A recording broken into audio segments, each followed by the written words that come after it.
Hello and welcome to the Standoff Show here on New Zealand Sports Radio. And after the Warriors' performance at the weekend, we thought they would be doing a change-up of their side, and so we thought we might do a change-up of the side here on the Standoff as well, and give the boys the night off away from having to deal with such a loss. But they rebelled, and so Paul, you don't know what you're talking about, so I'm going to have to bring them back in. Hey, Brad and Richie, how you doing? Yeah, good, thanks, Paul. How are you? Oh, well, I'll get out the way now and let you do this show seriously. Yeah. So I didn't know we were going to have a night off. It would have been good. But yeah, welcome to episode 9, season 3 of the Standoff with Brad and Richie here on New Zealand Sport Radio. We are here live every Wednesday on Facebook throughout the season. And yeah, he kind of took the words out of my mouth, Richie, but that last match really dampened my mood. But what did you think of the round? Oh, the round was really great, mate. I really enjoyed all the matches from Thursday to Sunday. Yeah, Was there a game on Monday? Yeah, there was a couple. There was one pretty good one and one really bad one. Yeah. But yeah, while we're here live on Wednesday evenings at 8 p.m, you can also catch our show at your convenience on iHeartRadio. Just remember to search for New Zealand Sport Radio. As always, we're going to cover everything you need to know in the week that was rugby league, including our top stories of the week, a review of round 7, and an update on our tips. We'll then stop and answer some questions from you guys, as well as some questions we have for each other. We'll then go into a preview of round 8 and make our tips for the week. Before ending the night, hopefully time pending, with a recap of the Super League. So remember to send us comments and questions throughout the show, and we may as well jump straight into the top stories of the week. Let's do it. Yeah, and see Simon's here. Evening, Simon. Yeah, there was a Dragons Roosters game. That was the only one. First part of my first part of the news we have there, Richie. We're ripping the band off straight away. The Warriors break the records for all the wrong reasons this weekend, and Coach Nathan Brown claims some of the players gave up. We'll discuss the match, obviously, in the review section of the show, but what's your take on his call on players giving up? I don't think you concede 70 points without an element of a few players giving up, to be honest with you, because with the way the NRL is, I think the competition's so tight that first can be playing last, and there's still at least a bit of competitiveness about it. We haven't seen a 50-point blowout this year so far, so for us to have 70 put past it, sadly there was signs of white flag being waved and towels being thrown in, if I'm being honest, but yeah, wasn't nice. I can't speak for you because I don't know that much of your sporting career, but I have been on the victory side of scorelines like this in my younger days, but I've never been on the receiving end of one, so I can't mentally put myself in that situation of what it's like to just basically be spending your whole time under the goalpost. But have you been in a losing situation like that before? Or funnily enough, yeah, I have probably once or twice. I remember one clearly, high school age, playing against Joe Rokithoko in rugby union, and he scored at least a half dozen tries, and I think it was something like 100 and something nil. So it's pretty demoralizing. So feel for the boys. See, I got to play Joe Rokithoko once, and we just narrowly lost because they didn't like playing in the country in the rain. So you took you pretty Auckland boys into the country, and they didn't like it. But I kind of tiptoed around it in my review that I wrote this week, because I mentioned like a lack of heart, but I don't really like doing that because you don't know what the players are thinking. But like you said, there was a lot of times in there where it looked like players weren't really wanting to be there anymore. And I discussed it at work today, actually, because a lot of people were saying like it's their job, they should do it. It's like, how many times have you mentally clocked out at work? If you're looking at yourself honestly. Were the cows on the pitch before the game? No, but they may as well have been, Paul. It was dirty weather. But yeah, I've mentally checked out of work. Obviously, it doesn't have the impact like professional sportsman does, and it's not a good look. But hopefully, glass half full kind of approach. It's a wake up call. But yeah, we'll get into it more in the review. Obviously, we don't want to go too long here on that. Next bit of news: Adam G has been dropped this week. He was the referee in the Roosters game and did not sim bin Daniel Tupou for his high shot, and he has been benched basically because of it. Interestingly, though, he referred it to the bunker, and the bunker let it go, and that bunker official is actually officiating 2 games this week. So I can't really see the logic there. But what's your take? Do you think the Roosters getting another give me up by the officials 2 weeks in a row was just a bit too much for the NRL to handle? Yeah, possibly. It was a bad one, to be honest, and it just throws more fuel on the fire of, when people come out saying that these top teams get looked after. You can guarantee that if that was someone else other than Tupou, if it was somebody like we talk about him in the naughty boy corner all the time, Jack Hetherington, for instance, probably getting a month off for that kind of tackle. Yeah, well, we'll cover in a little bit how long Tupou's seeing on the sidelines for that shot, but I did see on Facebook and the like people doing screenshots of this is Hetherington's high shot that he got 5 weeks sim binning for, and this is Tupou's, and Tupou's did look worse. I know I love to say there's no such thing as a high shot, but the rules are the rules, and these ones, they are blatant. Yeah. So yeah, it's disappointing to see that happen. Even though I was going for the Roosters in that, game because I really wanted to see the Dragons lose, I think the Dragons were hard done by in that situation. And then and my next bit of news is kind of going over a question we had either last week or the week before asking about Talakai. Obviously, I'll talk about him a lot very shortly in match reviews, but we were asked, do we see him being a Kiwi? And we both said that we'd like to have him. He's actually obviously watched the show and decided he does not want that.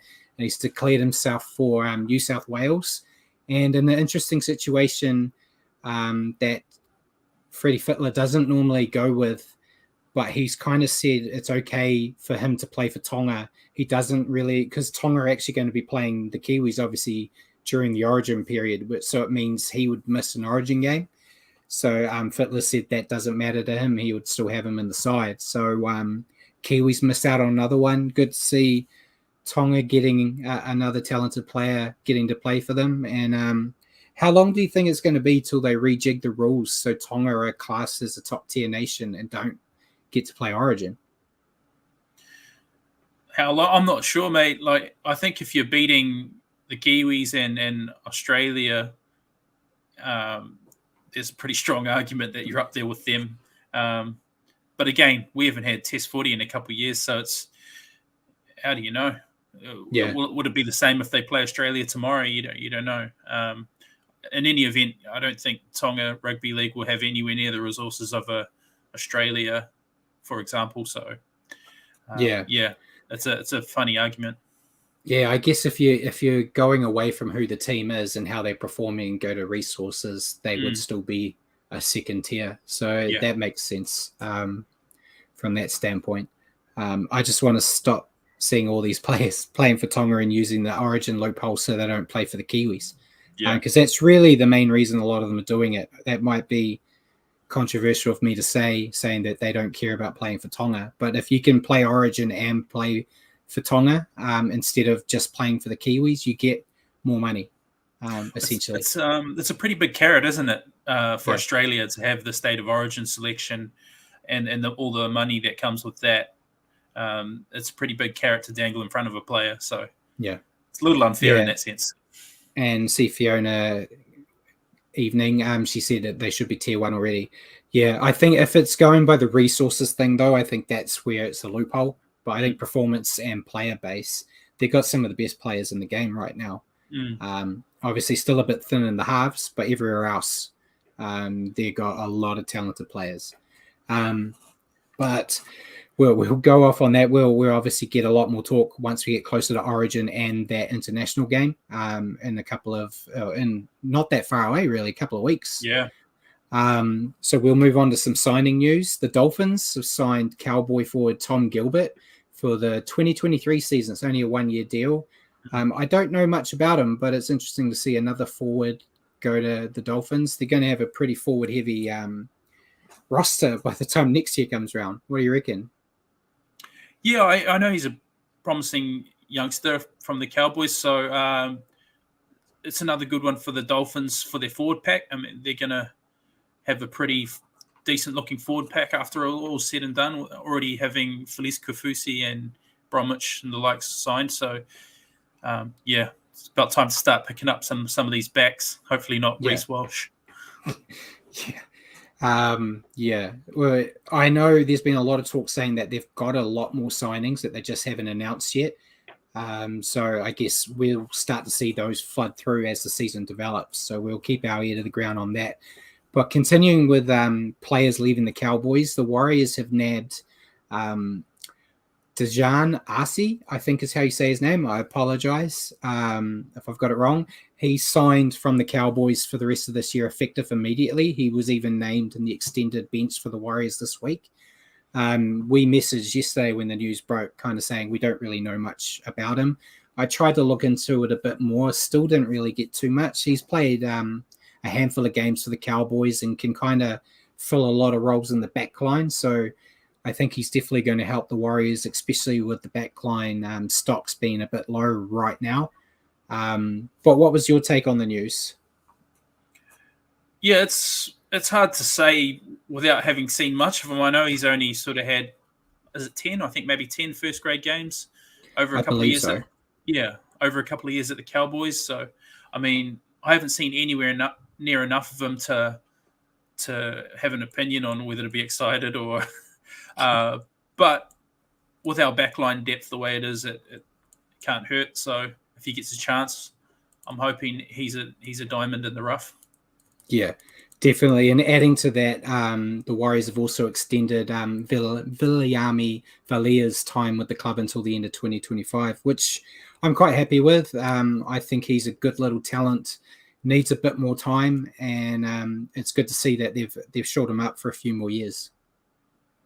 Yeah, that one I'm happy with. I having seen a bit of Viliami in the reserve grade, I know he's got a lot of talent and he's a good, strong runner. So I think he's one that just needs a bit of first grade time to develop that further. But I think he's a prospect that's waiting to emerge.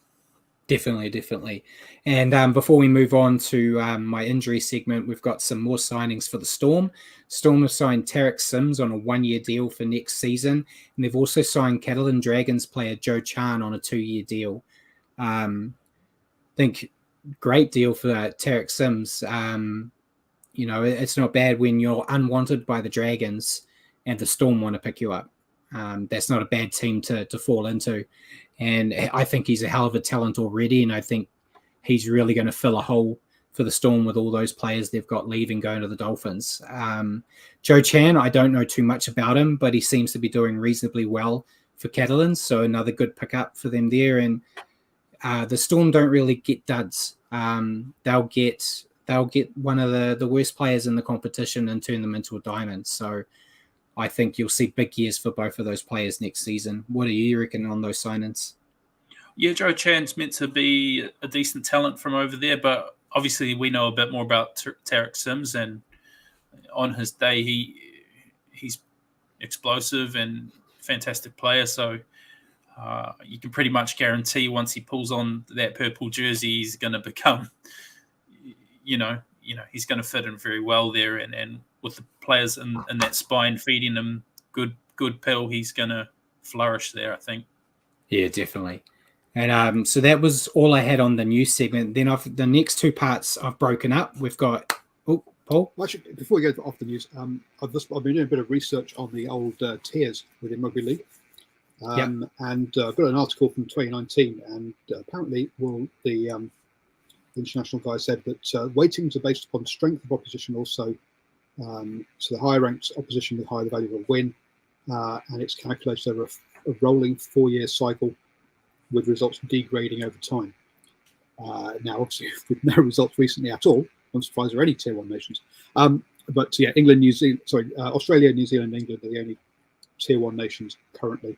But yeah, so if Tonga get enough wins, then yeah, they will become a Tier 1 nation, and apparently they are. That's back in 2019, that's what they were aiming to do. I thought some dollar numbers which were kind of interesting.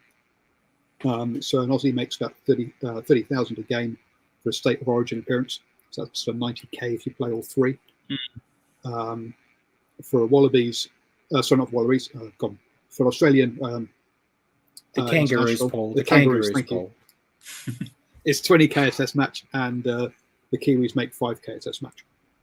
So there you go.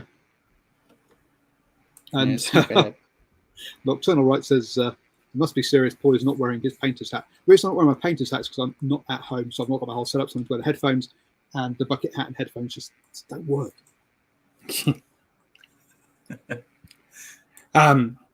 So we still have news technically. I just broke the next two segments up into Injury Ward and Naughty Boy Corner because we had a little bit to talk about in those.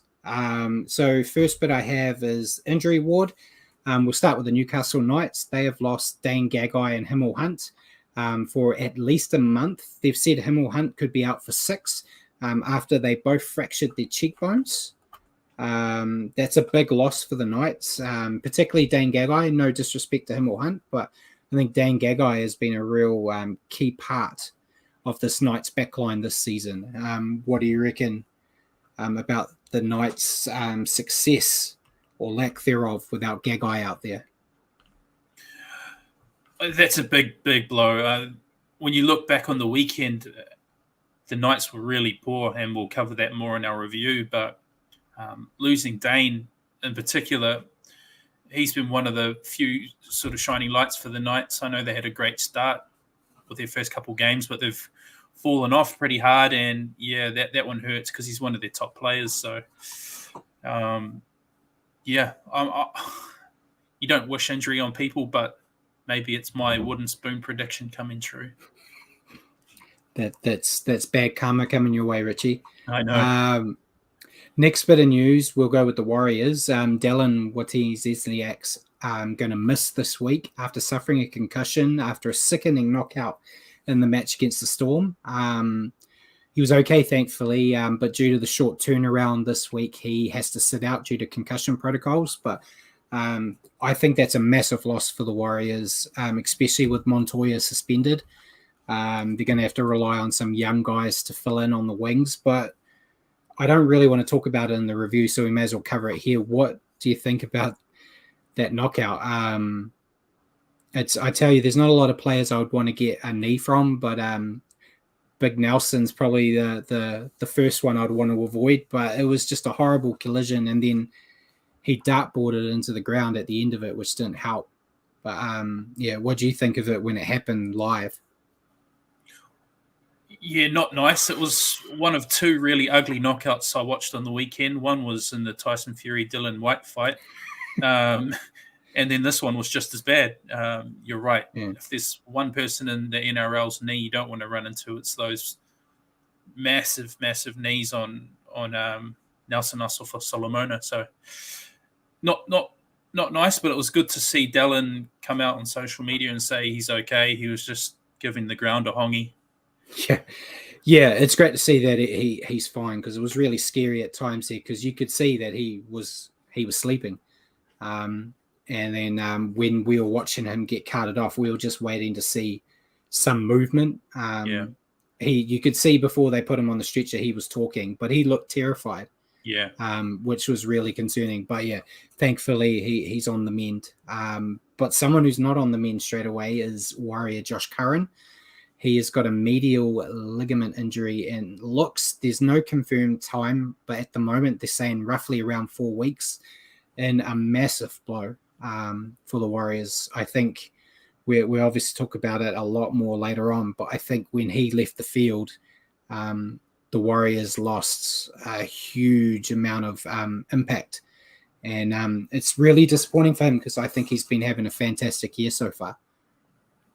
Yeah, he's been one of our best and most consistent all year. So you feel for Josh because he's been in a rich vein of form, whether we've been winning or losing. But the Warriors roster is certainly the poorer for it without him there. When's Tohu Harris back, Brad? Have you had any whispers about that? They're still judging round 10, so still like 2-3 weeks away. So he'll either be back just before Curran returns or around the same time. Yeah. Okay. Because Josh has got, you can tell he's sort of been the glue that's been holding us together in the forwards there. And you're right. Once he went off, we went into a pretty steady decline after he went off. So having Tohu back would be nice, but we still sit and wait. Yeah, exactly. And the last two we'll just quickly cover. Jack Bird from the Dragons. He broke his arm. Got no length of time for when he'll return, but it won't be this week. And Dane Lowry, he also suffered a medial ligament injury, and they're saying 4 to 6 weeks, which is a big impact on the Tigers. I know everyone, myself included, are raving about Hastings at the moment, but Dane's kind of been the foundation at that club since last year and has kind of been really integral to helping spark their attack. So as great as Hastings has been, he kind of needs someone to play off. So might see the Tigers lose a bit of sting without him for the next 6 weeks. Yeah, possibly. And Jack Bird for the Dragons too. I mean, he's been doing a lot of good there as well in the past couple of weeks. So that one's a shame. But yeah, I thought the Tigers actually did okay to cover Dane Laurie once he went off. But yeah, having him gone for at least a month is no good. Yeah. And so that's injury ward. We'll get into my favorite part, which is Naughty Boy Corner. We've actually got some. Normally it's only been a couple. We've got 1, 2, 3, 4. I got 5 for Naughty Boy Corner this week. 4 of them, all for the exact same thing. So all of them have been banned for a match for head-high tackle. They are Daniel Tupou from the Roosters, Aaron Penny from the Warriors, Tane Milne from the Rabbitohs, and Hamole Olako'atu. I balls that name. That's for you to normally say, Richie. From Manly. So they've all got a week for head high. Tupou, like we said earlier, players have got a lot more for a lot less, but I guess maybe he's got a cleaner record. But as of the start of this season, they apparently wiped the board clean. So it doesn't make sense to me. Penny, I think, was a bit hard done by. If Egan hadn't come in early on that tackle, I don't think it would have been high.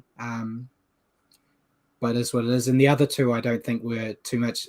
Tupou's was the only one I would sit there and say, yeah, definitely. But they've all copped the one match ban, and we'll move on.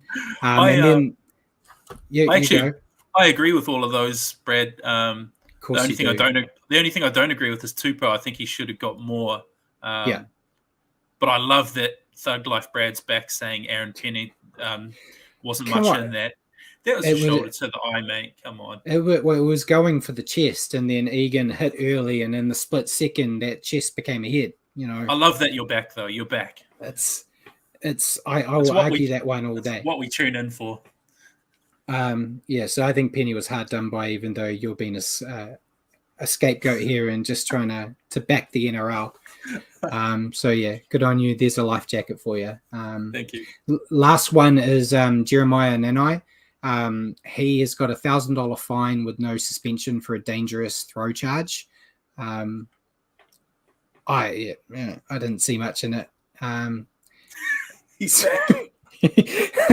He went. He did technically go, above the vertical, as they say. Yeah, so, I saw a leftover through the horizontal, mate. So I'm happy with the fine. I'm glad that he's not getting suspended. I should say, there's not much in it. I don't think it was some suspension worthy. So good to see cooler heads have prevailed there.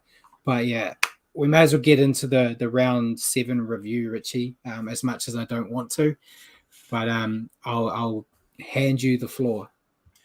Yeah, let's get into the round. Maybe we'll just scratch one game out of the review, but we'll start with the Thursday game, which would have had Brad absolutely salivating. Sharks beating the Sea Eagles 32-22 with 6-4 and a first half domination by the Sharks. They led 32-0 at halftime with Talakai absolutely dominating that left-hand edge of the Sharks. So it was 6-4, Talakai grabbing 2 of those, Mulatalo grabbing 2, benefiting off some of Talakai's good work. William Kennedy snapped up a grubber from Talakai with common theme here. I think he had a pretty good game. And Tig Wilton as well with the 6 tries for the Sharks. Manly did manage to come back a wee bit in the second half with 4 tries of their own. 1 to Christian Tuipulotu, 1 to Taniela Paseka, 1 to Lachlan Croker, and 1 to Haumole Olakuatu. So, Brad, what did you think of that first half? Credit on the name. Jeez, you're making me look bad. Yeah, sorry if everyone heard my drink. I was a bit thirsty. Apologies to everyone listening. Yeah, Sharks came out of the gate hard and fast. They were 32-0 up at halftime. Doing the half glass empty. Should they be concerned that they didn't score any points in the second half? It might have been concerning if they were playing against a Manly at full strength, possibly. Manly, I give them credit for coming back like they did, but yeah, Talakai was a monster in this match. A lot of his impact was in the first half, but he's been a winner out on that edge. This game later on, we'll talk about where someone tried to copy it and it didn't work. Yeah. But yeah, the Sharks still look the goods to me, and I'm worried about when we face them in round 9. It's 2 weeks away, and I'm concerned. But yeah, full credit to the Sharks. I think they're really building. You know, a lot of us didn't really give them a lot of potential to do anything this year. Kind of thought it would be a year building with a new coach and a new lineup. But they've just really hit the ground running. I'm just looking at our top 8 predictions. We both had them in our 8, but not anywhere near where they actually are right now. And Nicholas is here evening. He said Nico Hines makes rugby league look absolutely effortless. Yeah, I've been really impressed with Nico Hines. I've always thought he was a good talent, but I didn't really think he'd hit the ground running, going from filling in where he needed to at the Storm to being a half and leading a side. He's really taken to it like a duck to water. So full credit has to go to him there. And Manly, their forwards just didn't really put in any effort. I looked at the stats. They had around 400 meters combined for their entire forward pack, which is not good enough. And that just flows on. It lets the halves down. I think DCE and Foreign did what they could in that second half to get the side back into the contest, but it was just too little too late. Manly, I don't really know what else you can really say. They have talent. They just can't afford to start slow. Yeah, I thought that might have hurt you a bit, Brad. I know that's your love child team, your second team, but I actually felt a little bit sorry for Morgan Harper. Didn't he just finish COVID? Yeah. Didn't he? Yeah, and he's come back and had to face that monster. I felt sorry for him. That was a terrible half, and he was a bit of a scapegoat. He got pulled. Yeah. He was a bit of a scapegoat for what happened in the first half there, but I think he was left high and dry a bit by his insides as well. He didn't have a lot of help. Quite often he was left one-on-one, and that's not the kind of guy you want to be facing up one-on-one with, but yeah, it's just one of those ones. I mean, surprisingly enough, that's not the worst half of football we've seen from a team this weekend. So no, I was going to say as well that my analogy I was going to use, it doesn't work anymore, but my analogy was you've got a guy that can run like David Fafita out in the centres, and that's just unstoppable. But fast forward a couple of nights, and that's completely different. But yeah, it's just he's such a dangerous player in that centre.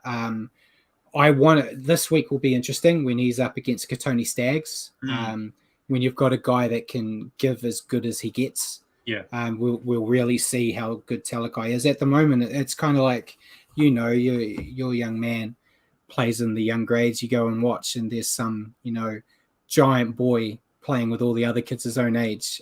Just, making fun of everyone playing because they're just that much bigger and stronger. And that's kind of how it feels watching Talakai right now, except he's playing against other professional men. But yeah, he just makes it look easy right now. But we might see a different situation this week. He might. We better move on from this game, Brad, because Paul's on to us. Yeah, Paul knows that we're trying to avoid the Warriors. So yeah, next game. Next game, Friday night, Broncos defeating the Bulldogs 34-14. 6 tries to 3 for the Broncos. Corey Oates, Corey Pakes, Adam Reynolds, Selwyn Cobbo with a double, and Reese Kennedy. And 3 tries for the Bulldogs, a double to the Fox, Josh Adokar, and a try to Matt Duffy just after halftime. The Bulldogs actually led this one 10-6 at halftime and weren't looking too bad, but the Broncos, Brad, they had a pretty handy second half and had a 20-minute period where they put in 5 tries. You enjoy this one? Yeah, I think the Broncos look pretty good. They took advantage of plenty of Bulldogs errors, which is what you need to be doing. If a team makes an error, you want to take advantage of it. I think Adam Reynolds is showing a lot more improvement out there. There were still some fifth tackle options that left plenty to be desired for the Broncos. But I think one thing I wanted to point out was it was great to see Tamara Martin back. I thought he was doing a great job at fullback. It's not really his desired position, but he was getting involved real early when the Bulldogs were threatening. He did a few try-saving efforts, holding people over the try line. And just, if you had told me, 6 months ago that Tamara Martin would not only be back in the NRL, but having a pretty decent stab at it, I would have told you you'd be funny. Wasn't that long ago he had to retire because of a brain bleed, and now he's back out there and looking like he hasn't lost a step. Payne Haas, I thought, did really well. He got hurt early on, but he didn't want to quit and went back out there and played well. So full credit has to go to him, showing a lot of heart there. For the Bulldogs, though, they just made too many mistakes and they still look unsettled as a team. Their spine isn't really clicking like I thought it would. But I think they'll be dangerous once things start clicking and working. But it's going to be a long season for the Bulldogs. They're not top 8 ready yet. But I think next year they'll be a lot harder to face. Yeah, I actually give the Bulldogs a bit of a pass in this one. I know their preparation during the week was terrible with COVID, and they had a couple of debutants. One in particular, Jacob Korres. I was pretty impressed with him on debut. He racked up 133 meters and 7 tackle breaks, so I thought he looked pretty handy. And Haas, like you said, Haas was even minus about 15 minutes playtime while he was off injured, still racked up 239 meters and off 22 hit-ups. So, but that's typical of him. So anytime the Broncos are traveling well, he's normally at the heart of their forward effort. So, pretty good effort by the Broncos in that one. Moving on, I think that was the only Friday night game this weekend because of Anzac weekend. We had some Monday games. So the Saturday game, Cowboys in the Queensland Derby, getting up over the Titans 30-4. Pretty dominant fashion. 5 tries to 1. Tommy Dearden grabbing a try. Murray Taulagi, Scott Drinkwater with a beautiful try. Jeremiah Nanai carrying on with his try scoring ways, and Helium Luki grabbed the 5th one for the Cowboys. Just 1 try for the Titans to Jermaine Asako. For a Queensland derby, this was pretty dominant, Brad, and this was the match you were referring to, saying the Titans were trying to copy the Sharks formula, throwing a monster out in the centres. Didn't pay off for them, but I thought the Cowboys were impressive. What did you think? Yeah, it was a dominant display from the Cowboys, and we got this one wrong. We picked the Titans here, and Simon picked the Cowboys. I completely forgot. I was watching the game and watching the Cowboys, and I was laughing, going, well, Simon's an idiot for picking the Titans here. Me and Richie got this right. And then I went back and looked at my piece of paper with my tips and went, oh, no, I'm the idiot. Drinkwater, he continues to fire. Dearden and Townsend were meshing well, and Nanai is a constant threat in the forwards. He's been a good find for them. It's good to see a struggling side improving, which is kind of the situation the Cowboys are in. Titans never looked in the running. Moving David Fafita to the centers was a massive fail. He was found out defensively multiple times. He was trying, to his credit, I'll give him that. He was trying his best out there, but he's just not a center. You can't just pick your biggest, strongest forward runner and go, you're going to be a center now because Talakai does it. Talakai, at least, it was reserved like lower grades, but he was playing as a center in lower grades and played for the junior Kiwis as a center. So it's a different kettle of fish. You can't just throw. It's not like we could throw Adam Fanua-Blake and go, you're a center now, buddy, for the Warriors. It's not going to work. But their defensive structure was in tatters. I've been talking about it all year that their mentality of outscoring opponents isn't going to work. And we saw that here. By the time they were looking to, let's get back into the game was over. I think Titans fans should be worried. I don't think they're the top 8 team that everyone was claiming. They were. Neither of us actually picked them in our top 8 this year, at least. So we're right about something so far. But yeah, it's scary times for the Titans, but which will make me sound like a bit of a hypocrite in a couple of games' time. Yeah, I think next time I'm tempted to tip the Titans, I'm going to think long and hard. The Cowboys I'm impressed with, though, Brad. Not only Jeremiah Nanai out on the right-hand edge, you got Helium Lukey, the other second rower, out on the other edge. He scored a beautiful try, looks fast, and put some footwork on the fullback. They look like they're getting their balance right. And going from last year, having the worst defensive record in the competition last year, they're one of only 5 teams this year that have conceded less than 100 points. So big turnaround in that department. Do you think they're the real deal this year? Did we underestimate them? No. It's a long time. They've got some big teams to face, and that will change that points differential. Nice. I like your decisive answer there. Yeah. Let's move on to the second Saturday game. The Tigers repeating last week's formula, beating another big team, getting up over the Rabbitohs 23-22. Was 4 tries apiece. For the Tigers, David Norfoluma grabbed a double. Ken Mamalo grabbed one, and Luke Brooks grabbed a try. 4 tries for the Rabbitohs as well. Cody Walker, Alex Johnston, Josh Mansour, and Keon Kolomatangi. And Luke Brooks slotting the decisive field goal with just under a minute left on the clock. Another super entertaining game 2 weeks in a row for the Tigers, Brad. We didn't see this one coming either, but what do you make of the match? I thought it was a great game again. Tigers are really, I feel like the Tigers have been so bad for so long that seeing them start to get a bit of success, everyone's kind of behind them. You want to see them come back. Even though I knew it was going to be a pick I'd get wrong. I was just happy to see it. And it was another close one. It was actually quite clever. They with Luke Brooks going for it, everyone was looking at Hastings, and that was the key there. Everyone rushed for Hastings. Hastings was just pointing at Luke Brooks, and Luke Brooks nailed it. Think it's great for Luke Brooks. He's really been developing the past 2 weeks with Hastings. Hastings is really bringing the best out in him.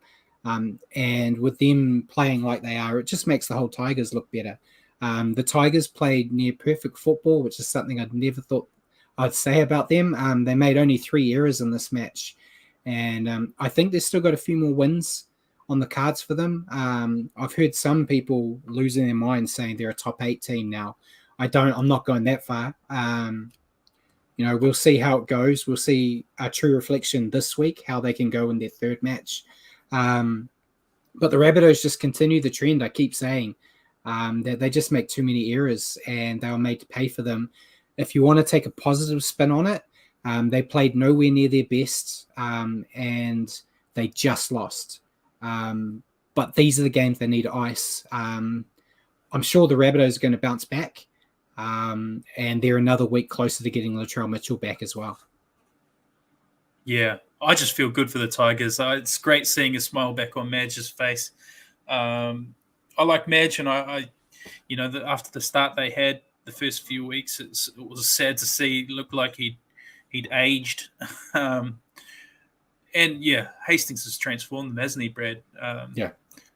He just allows Brooks to do more of just a run and gun role out there, and I think that suits him. And I felt really good for Luke Brooks nabbing that field goal as well. He's been one that's copped a lot of flack over the past couple of years. So yeah, nice result for the Tigers there.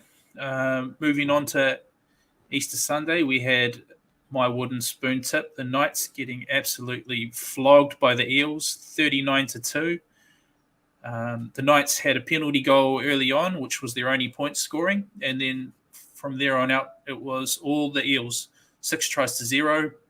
Sean Lane grabbing a try, Hayes Perham getting a try, Dylan Brown and Isaiah Papali'i getting a double, and Will Penasini getting one as well.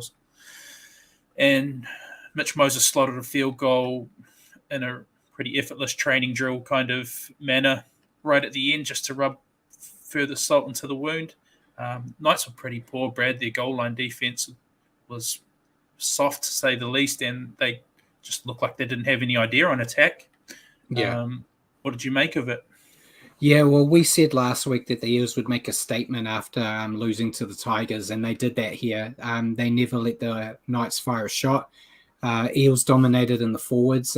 Isaiah Papali'i stood out yet again, getting that double, and he was just involved in everything.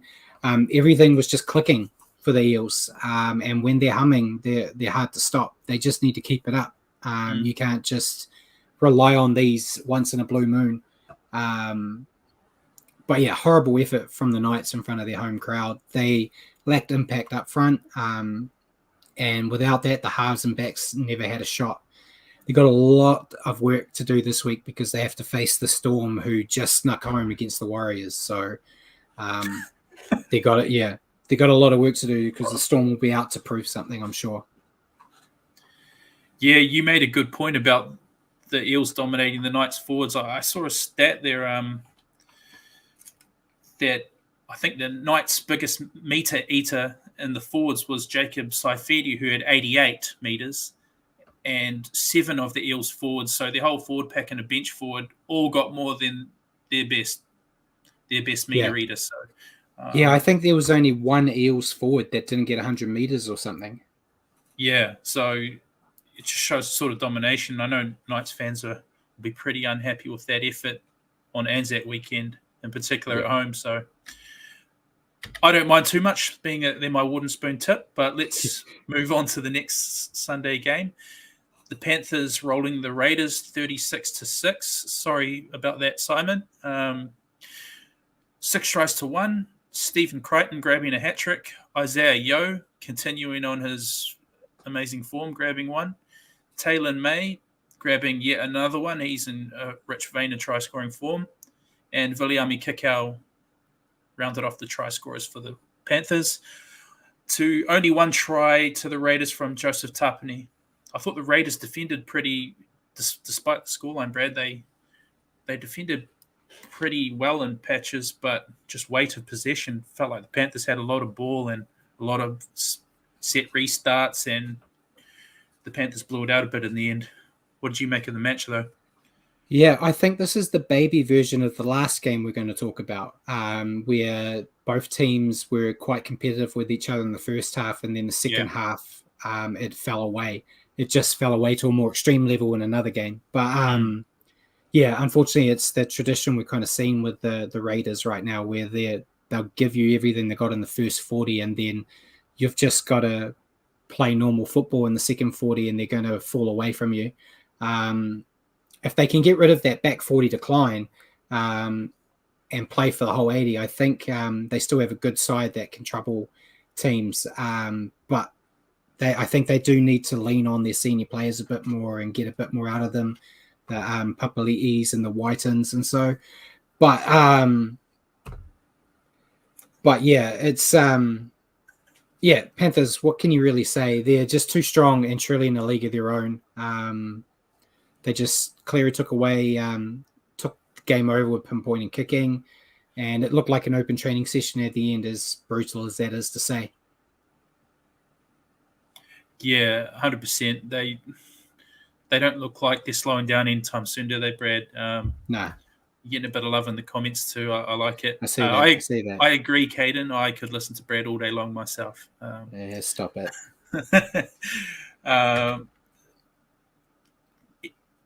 Anzac Day. Let's move on to Anzac Day. So yeah. Get back on track, Richie. We'll do the first one, which was, I enjoyed the first one more than the second one, obviously. But the Dragons getting up over the Roosters. Brad's wooden spoon tip defeating my tip for winning the whole comp. So make of that what you will. But it was 2 tries apiece for the Dragons. Tries to Francis Molo and Jaden Sewer. And 2 tries for the Roosters, Satili Tupanua and Joey Manu getting a try. Just a Zach Lomax penalty goal, the difference in the scoreline. This one was a bit of a turn-up, Brad. I think we both had the Roosters. Obviously, you had the Roosters because there's no way in the world you'd tip the Dragons. But what'd you make of the match? You're cheating because you know what I've picked for the Dragons game this week. So you're trying to set me up to fail here. It was the first Anzac Day clash, and I thought it was pretty entertaining to watch. It doesn't matter how far apart these two teams are on the ladder when it comes to this occasion. They're always up for it. Which is what we saw here. Dragons look good. I was sitting on the edge of my seat begging the Roosters to run away with this, but it just didn't happen. Ben Hunt was playing well. He was putting the Roosters under pressure with his kicking game. He had 1 or 2 poor kicks in him, but overall he impressed me with how he's been going. The Dragons also had a lot of injuries, which allowed the Roosters to sneak back into the contest. But the Dragons held firm. I don't like praising them, really, but it was a good performance. And I think a lot of their players can hold their heads up high. Roosters, the Roosters forwards lost the middle, and it was all downhill from there.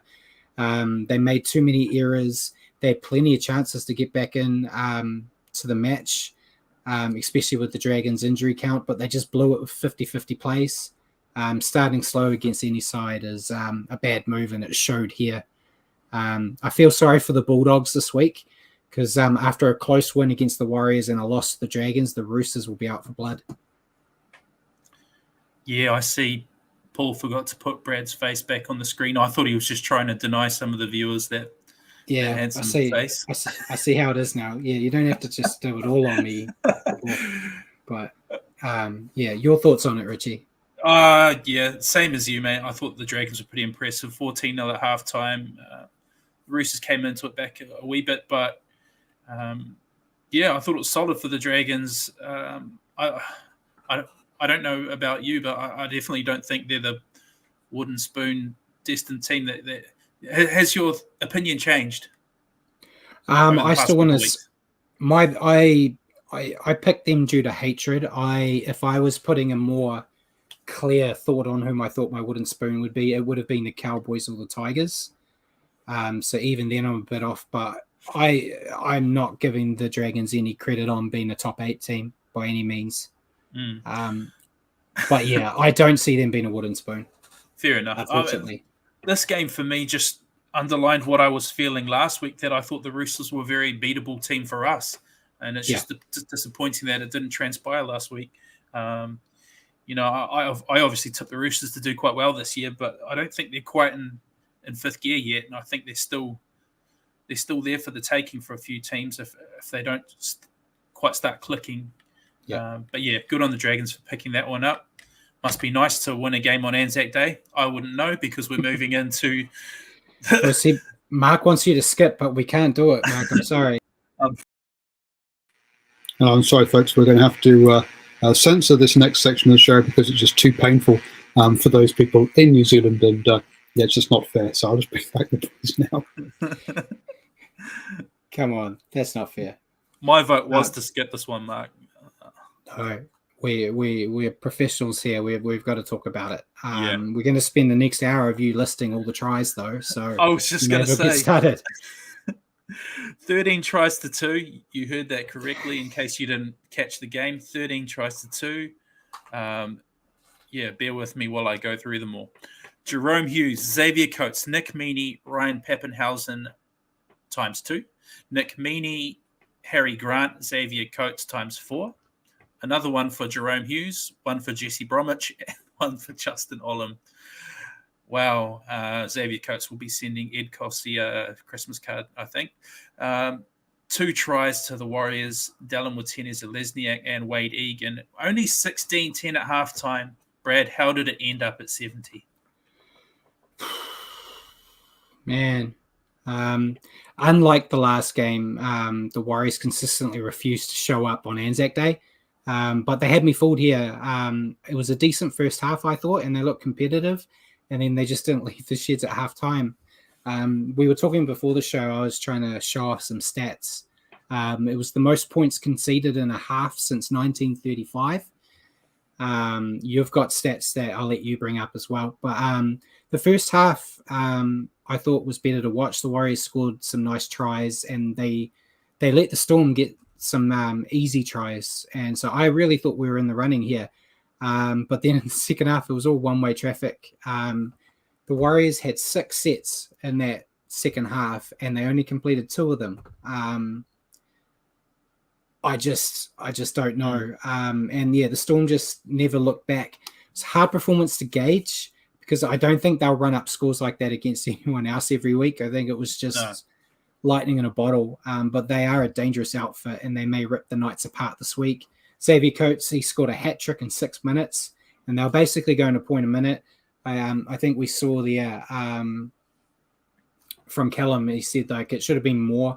Yeah, the Storm missed 6 conversions, so it could have been a lot more.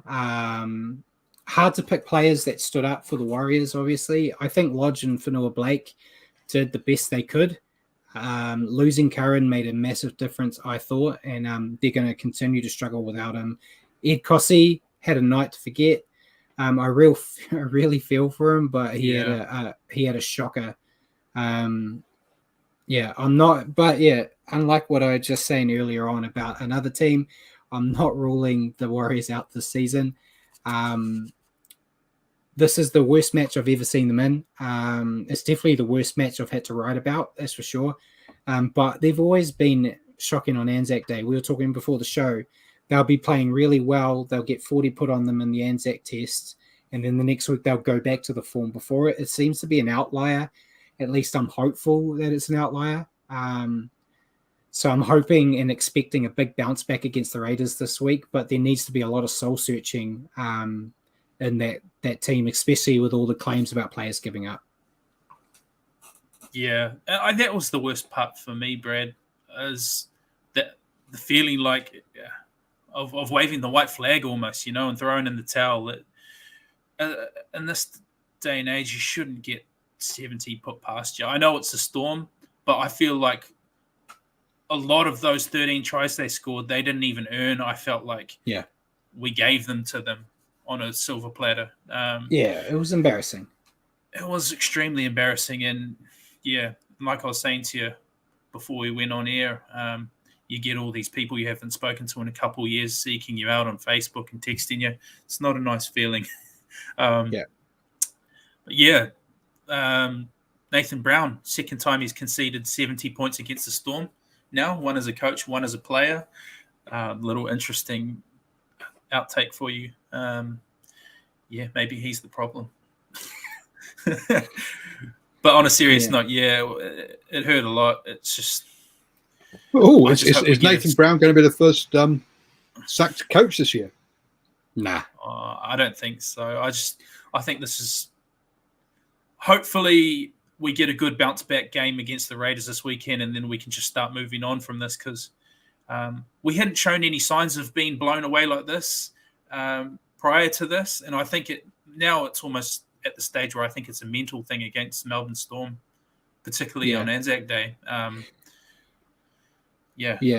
It's going to be interesting, that game against the Raiders, because they're two teams that like to do okay in the first half and fall away in the second. Yeah. So it's going to be interesting to see what happens there. But yeah, that was the round. So we may as well look at the ladder and our tips, Paul. Well, beforehand, what do you think about Fiona's point? I used to hate watching them play during the day. They used to play so bad, but now they seem to play better during the day. Was it because it was too dark and they couldn't see what they were doing? No, I think they're just bad. Yeah. It could have been bright daylight, or it could have been the middle of the night. I think they were just bad.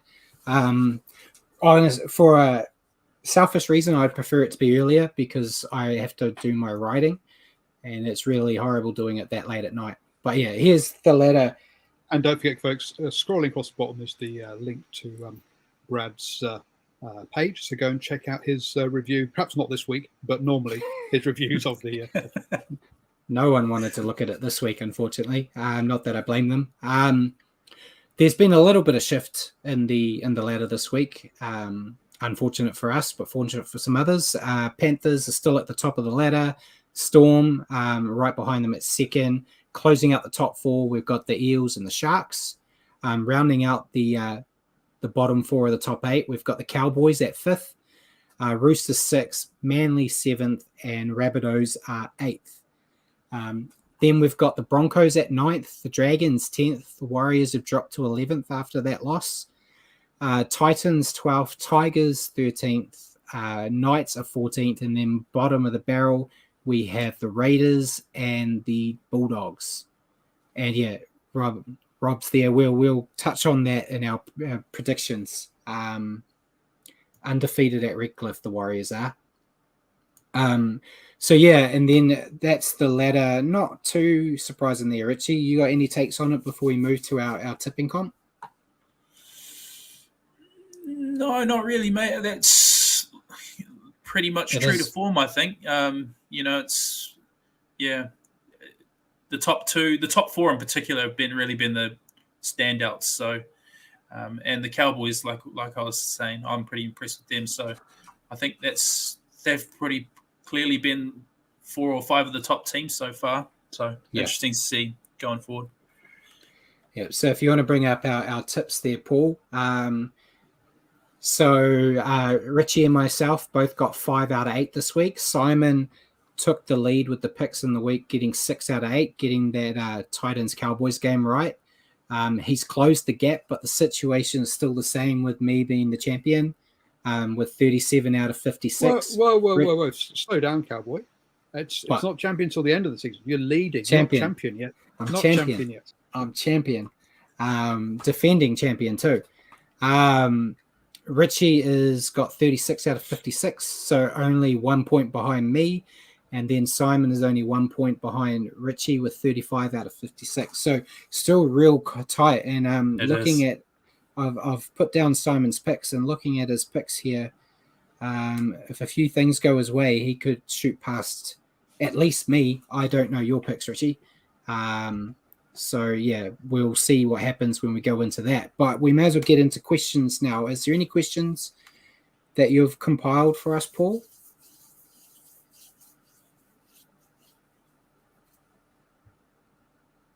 Paul?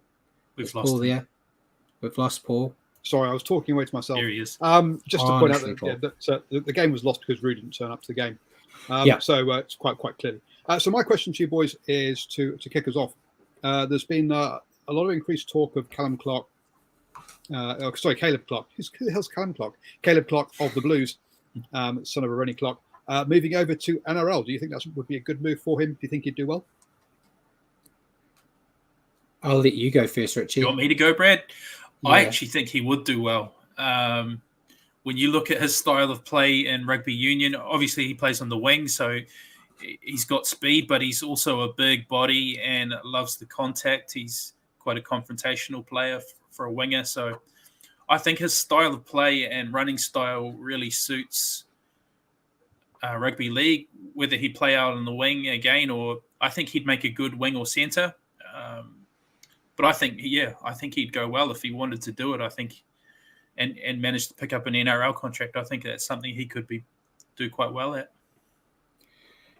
Yeah, I think he'll do well if he does. And obviously, being a rugby union player, he'll need to take a few concrete pills and harden up so he can play NRL first. I think Simon said he's trying to leverage for more money. I think it's part of that, and I think it's part of he knows that Roger's going to take his All Black spot.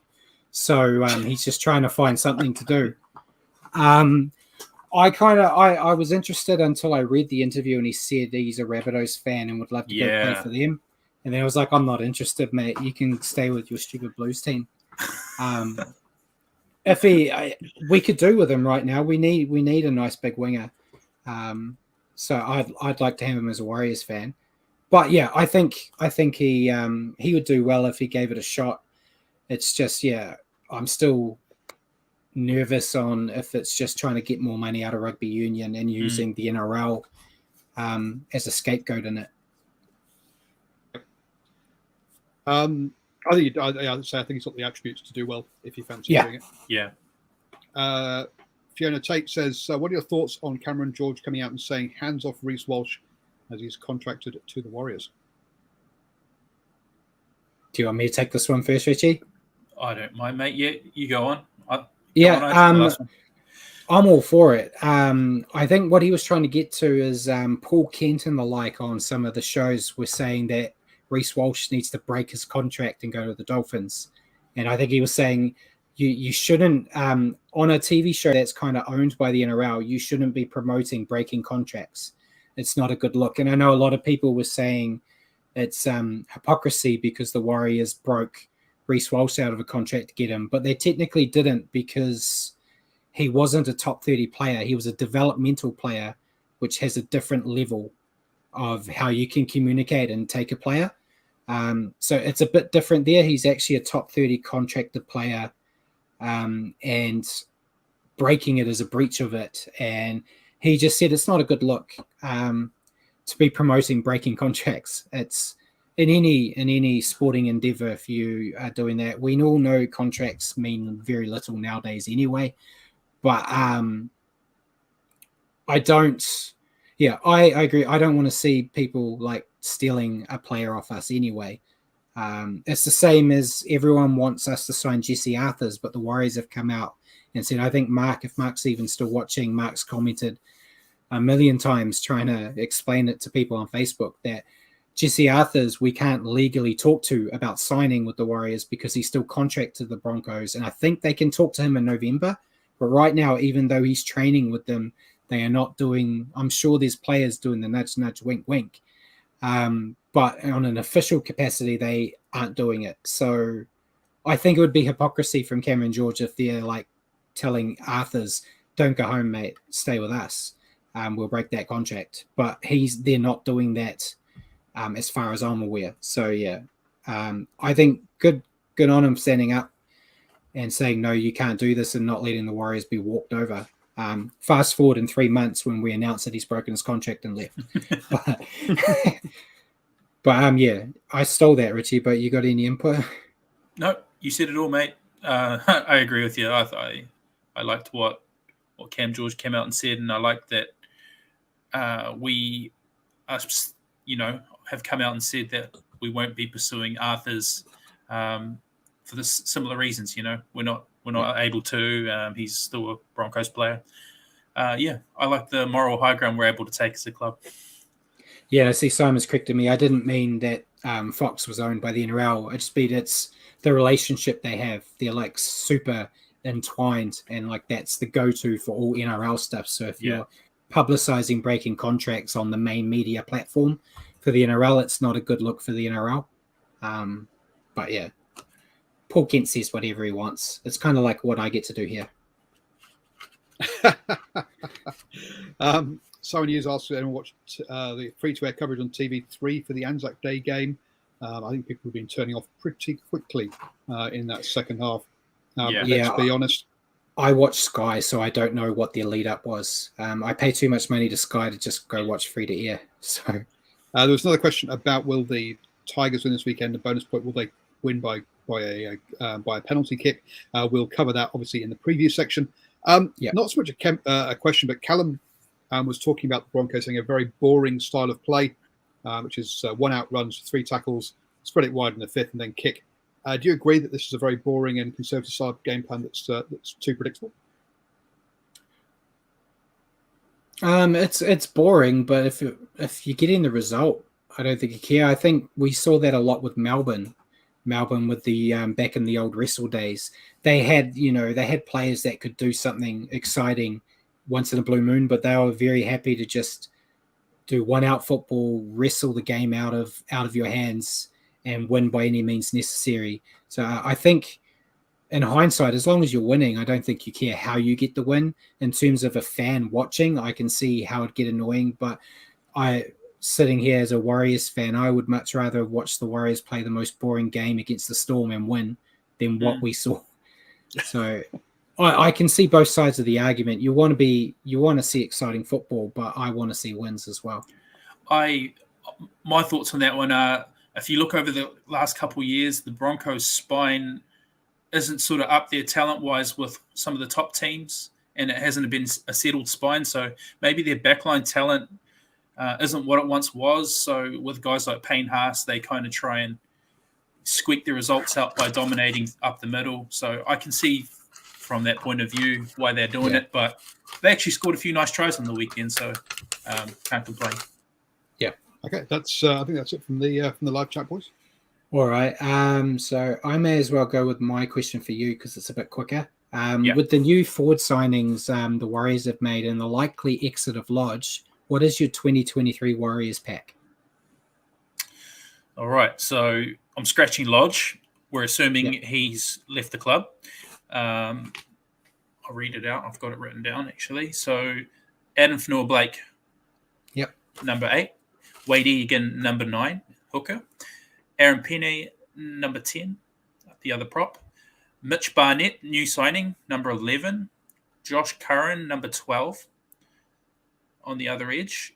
Tohu Harris, captain, and number 13 at lock. And the bench is Tavanga, Bunty Afoa, Ben Murdoch-Masila, and Katoa. So put Ben Murdoch-Masila in there for another big body to come off as a prop or second rower. But there it is. It's a tough one, Brad. I know I was discussing it with you, and it's kind of tough because we've also got other talents coming in, such as what's his name from the Sharks? His name's escaping me right now, Metcalf. And I thought maybe he'd be a good number 14, but I don't really want Tavanga missing out. I'm a big fan of Tavanga. So what do you do? Do you put Metcalf in the halves and then someone like Chanel Harris-Tavita has to miss out? Is Chanel Harris-Tavita still going to be here? Don't know. But that would be what I would start with. If I'm writing names down right now, it's subject to change, obviously. But we had the same players, but in different areas. So I'll quickly run mine out. Yeah, what did you do? So my front row, I've got Adam Fanua-Blake, Wade Egan, and Tohu Harris. Sure, My second row, I've got Barnett and Katoa. Yep. I've got Curran as my lock. Mm-hmm.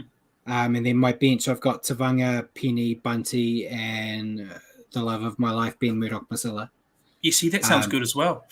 I think I feel like Tohu, with his age, he's going to slowly gravitate towards the front row. And if Lodge is going, he'd be a good starter there. It could be a thing when he just moves back into the second row when they want to do a reach, or it could be the other way, like you've got Tohu could move into the front row when one of the front rowers go off. If I saw this team on the team list next week in your order or in mine, I wouldn't be concerned. I'd be reasonably happy. And there's a lot of things in the air with what happens in the halves, who stays, who goes, that could change things. But that was it there for that, really. Cool. Should go with mine to you. Yep. My question to you, Brad, was after watching about a quarter of the season now, does your preseason predicted top 8, does it differ from what you predicted preseason? Or is it playing out the way that you envisaged it would? Yeah, and as you see, I made a nice little picture of our predicted 8 that Paul's brought up for us now. This is what we both predicted, you on the left, me on the right here. So you had Panthers first, Roosters, Storm, Seagulls, Rabbits, Sharks, Raiders, and Warriors. That was your top 8. Now, the correct one and the one that I've got done was Manly number 1, Panthers 2, Rabbitohs 3, Storm 4, Roosters 5, Eels 6, Warriors 7, and Sharks 8. Now, yeah, I don't see Manly staying at the number 1. I think Panthers have got that. I think I was a bit too cruel on the Storm, so I would be changing that to like Panthers Storm at the top. Sea Eagles, I don't think they're a top 4 team anymore, and the Sharks, who I had as 8th, I would put as a top 4. So my top 4 now would be Sea Eagles, well, not Sea Eagles, sorry, Panthers, Storm, Sharks, and maybe the Roosters. And then the bottom of that, I would still have the Rabbitohs involved. Sea Eagles would still be involved. Eels would still be involved. I'm still saying the Warriors will make it. Warriors will be 8th. I like it. Yeah, so I'd probably still have those same 8 potentially, just in a different order. So I'll stick to my guns. You see, I see straight away where I went wrong, and it's probably you picked the Raiders. Yeah, it's probably due to them not being relevant or winning anything since the 80s, but I completely forgot Parramatta Eels existed. Yeah, and I think Raiders would go close to the spoon the way they're playing now. They'll probably finish 1 or 2 above Newcastle Knights, where I picked for the 8, but wooden spoon. Yeah, and I know I gave no love to the Cowboys, and they're 5th right now, but I still see it's a long time. I still see them dropping. I don't know. Maybe I shave my last 2 off and obviously I'll put the Eels up there, but yeah, maybe the Cowboys. Yeah, I hate to say it, but yeah, I'm still hopeful for the Warriors as well. I think if we sneak in there, it'll be 7 or 8. Yeah. No, I still sit there in the 8, Paul, so I'm not a traitor. It's Richie that's the traitor. So we may as well jump into round 8. Sorry, and I don't a solitary traitor. Whatever. Callum's asking us, how did this show get involved with New Zealand Sport Radio? That's more your question, Paul. It is more my question. We've overrun tonight, but we'll try and squeeze it in next week. Okay, so yeah, you watch next week, Callum, for the story of how the show became. But yeah, so I've got Simon's picks and I've got my picks here. So if you want to bring up the fixtures image, Paul, and Richard will give us his picks on the slide and I'll write them on the book. So first game on Thursday night, we got Broncos Sharks. Simon and myself have both picked the Sharks. Broncos have showed promise, but yeah, I think the Sharks are just too strong an outfit right now. I put Sharks, mate. Too hot for the Broncos, I think. All right. Friday night, we've got Titans Panthers. Simon and myself have both picked Panthers. Titans looked horrible last week, and Panthers haven't looked horrible yet. So, yeah, I messaged you during the Titans Cowboys game, and I said I don't think I'm going to pick the Titans again this season. Panthers. Panthers here. Last game on Friday is Rabbitohs Seagulls. This one was tough for me, but I've gone with the Rabbitohs, and Simon's also gone with Rabbits. Yeah, I went Rabbits. I'm disappointed, Brad. You're cheating on your second team. I thought we might pick this one different, but yeah, I went Rabbits. It was very close, but I went with Rabbits. First game on Saturday, we've got the Warriors versus the Raiders, match of the round. I have gone with the Warriors, and Simon has gone with the Raiders. I'm not too surprised. We've both gone for the team that we support. Yeah, I'm not surprised. I think the Warriors will bounce back from that embarrassment. They'll want to make a statement. They're playing home or at their makeshift home in Redcliffe, and as Rue said earlier, they're undefeated there. They're 3 from 3, so I've gone with home field advantage. Yeah, me too. Same reasons. I think Warriors. If it had been in Canberra, I might have thought long and hard, but I'm going with my heart. I went with Warriors. I like what's been done with the changes, whether they've been forced or through form. I like the team that's been named this week. I think we'll bounce back. Yeah. And then next game is Bulldogs Roosters. Simon and myself have both gone with Roosters. Sorry, I've just got to go have a look at Simon. He goes, I think the Raiders will win the first half and the Warriors will come back with a narrow lose. We've just said that the Warriors don't come back in the second half. They fade in the second half, but there we go. Yeah, but so do the Raiders. It's So going to do be the interesting. Raiders. Yeah. It's going to be It's which gonna team be fades least. It's going to be the worst second half of all time. I really hope not. Now Really hope not. there's a prediction for you, boys. Get to the Yeah. TAB and ask them and see if they'll take your money on the worst second half of all time. Worst second half. I think we just saw it though. But Yeah. yeah. So the next game on Saturday is Bulldogs Roosters. Yeah, Simon and myself have both picked Roosters. Think it's easy. You're nodding, so I assume that you'll pick Roosters as well. I agree. Yeah. All right. Final game on Saturday's Eels Cowboys. Simon and myself have both picked Eels. I know the Cowboys have looked good, but yeah, I think the Eels will still be better. I went Eels, but I'm looking forward to that game. I think that's going to be a really good game. All right. So far, even though we didn't share our picks, we're picking the same, Richie. Great ones. We'll probably differ here, I'm sure. We have got the Knights versus the Storm. Myself and Simon have both gone with the Storm, but I know you love the Knights as your wooden spooners, so I'm sure you're backing them, aren't you? The Knights to me are what the Dragons are to you. So no, I went Storm. Storm as well. Yeah, Storm. And then the last game, Dragons Tigers. Now this game was a lot harder for me to pick. Simon has picked the Tigers. If I can show you my little notepad, I had Tigers and I twinked them out earlier today, and I put the Dragons. I don't want to pick the Dragons, but I think the Dragons will get them. Tigers are doing well, but without Dane Lowry at fullback, I've given the Dragons a slight edge. Who have you picked? I went Dragons as well. Man, we've picked exactly the same. I know, and without even knowing what. Yeah, I can see you doing U-turns though, Brad. You're now hating the Eagles and you're liking the Dragons. You think I'm switching again? Yeah. Yeah, but yeah, be interesting. So looking at it, we are all the same bar 2 games. So this could be Simon's. If Simon gets a perfect round, Simon takes the lead, I think, if my math is right, or he at least ties with me. I don't do numbers. So the only games we've got different is Warriors Raiders, where he's backed the Raiders, and Dragons Tigers, where he's backed the Tigers.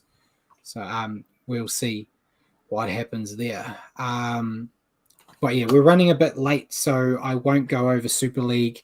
Not too much has changed. St. Helens is still number 1. They did lose in the weekend to Castleford 30-10, and Wigan won 30-24 over Salford, so they are in second place. So it's kind of still a 2-horse race, 3 if you want to include Catalans, but Catalans lost to Hull FC 14-8 as well. So hopefully we a bit quicker with our reviews next week, and we can cover the Super League with a bit more detail. But anything else you want to add? No, as always, thank you, Paul, for your hard work. Yeah, and all the comments for your chat, and for the chat with you, Brad. It's fun as always.